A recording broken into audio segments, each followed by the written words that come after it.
জয় যিশু। নর নারী খ্রিস্টেতে এক, নর নারী খ্রিস্টেতে এক। ঈশ্বর নর নারী উভয়কেই নিজ প্রতিমূর্তিতে সৃষ্টি করেছেন। আদি পুস্তক 1 অধ্যায় 26 এবং 27 পদ। তারা ঈশ্বরের রাজ্য এবং মণ্ডলীতেও সংযুক্ত। গালাতীয় 3 অধ্যায় 28 পদ, প্রথম পিতর 3 অধ্যায় 7 পদ। এটি ঈশ্বরের আদর্শ। যা হোক, পাপী মানুষের কাছে ঈশ্বরের আদর্শ গ্রহণযোগ্য নয়। অপরকে বশে রাখার ও শাসন করার বাসনা হলো আমাদের পাপময় প্রবৃত্তির একটা প্রকাশ।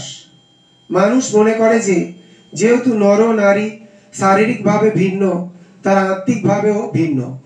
প্রভু যিশু এই মতবাদ প্রত্যাখ্যান করলেন। মথি 22 অধ্যায় 28 থেকে 30 পদ। আমরা আমাদের মানবিক সম্পর্কের সাথে আমাদের আত্মিক সম্পর্ক মিলিয়ে ফেলতে অভ্যস্ত। প্রভু যিশু তা করেননি।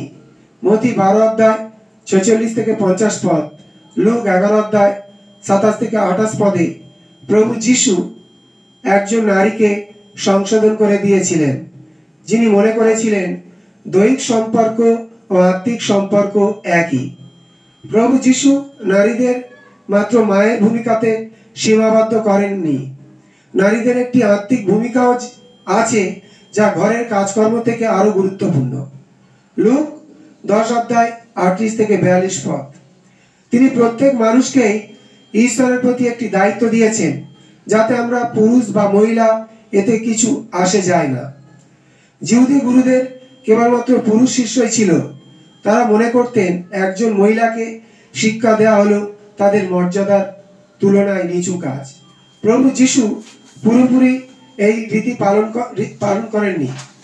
প্রভু যিশু পুরোপুরি এই রীতিনীতি পালন করেননি। যখন লোকেরা মহিলাদের প্রত্যাখ্যান করলো, তখনই তাদের গ্রহণ করলেন, এমনকি ভগ্নচূর্ণ একজনকেও। লুক 7 অধ্যায় 34 থেকে 50 পদ, জন 8 অধ্যায় 1 থেকে 11 পদ। যখন প্রভু যিশু প্রচার করতেন, মহিলা শিষ্যরা তার সাথে সাথে যেতেন। লুক 8 অধ্যায় 1 থেকে 3 পদে আমরা লক্ষ্য করি, এদের মধ্যে কেউ কেউ ধনী প্রভাবশালী মহিলা ছিলেন। প্রভু যিশু মহিলাদের গভীর বিশ্বাস ও ভক্তির জন্য প্রশংসাও করলেন।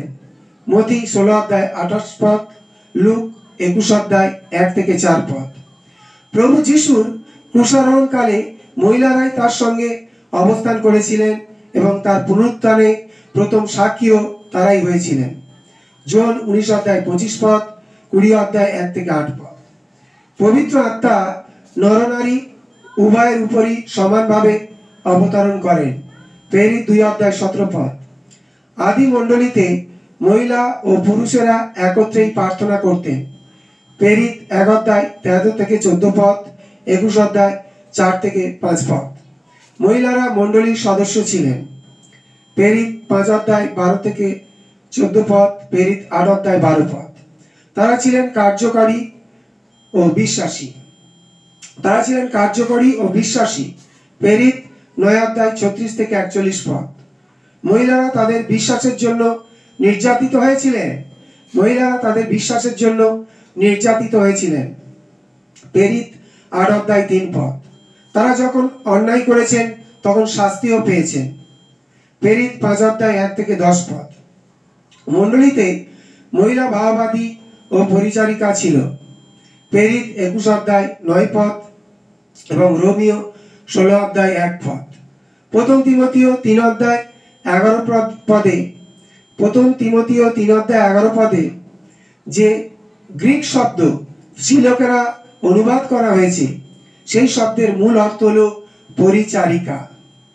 প্রেরিতরা তাদের স্ত্রীদের তাদের সাথে প্রচারের সময়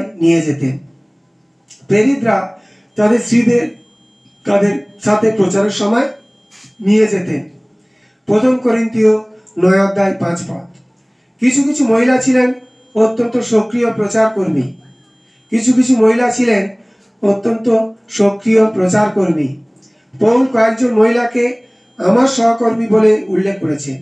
সাধু পৌল কয়েকজন মহিলাকে আমার সহকর্মী বলে উল্লেখ করেছেন। ফিলিপিও 4 অধ্যায় 3 পদ, রোমিও 16 অধ্যায় 3 পদে তিনি মহিলাদের নামই প্রথম উল্লেখ করেন। নতুন নতুন মণ্ডলী স্থাপনে মহিলাদের গুরুত্বপূর্ণ ভূমিকা ছিল, যেমন ফিলিপ্পি প্রেরিত 16 অধ্যায় 11 থেকে 15 পদ, থিসলনিকীয় প্রেরিত 17 অধ্যায় 1 থেকে 4 পদ, বিরয় প্রেরিত 17 অধ্যায় 10 থেকে 12 পদ, এথেন্স প্রেরিত 17 অধ্যায় 34 পদ। এসব সাক্ষ্যের আলোকে প্রথম করিন্থীয় 14 অধ্যায় 33 থেকে 35 পদ এবং প্রথম তিমোথীয় 2 অধ্যায় 11 থেকে 14 পদে সাধু পৌলের কতিপয় মন্তব্যকে বাইবেলের আদর্শ হিসাবে গ্রহণ করা অবশ্যই উচিত হবে না, কিন্তু সেই সব ছিল মণ্ডলীর বাস্তব সমস্যা সমাধানে সাধু পৌলের প্রচেষ্টা মাত্র। গ্রিক ও রোমান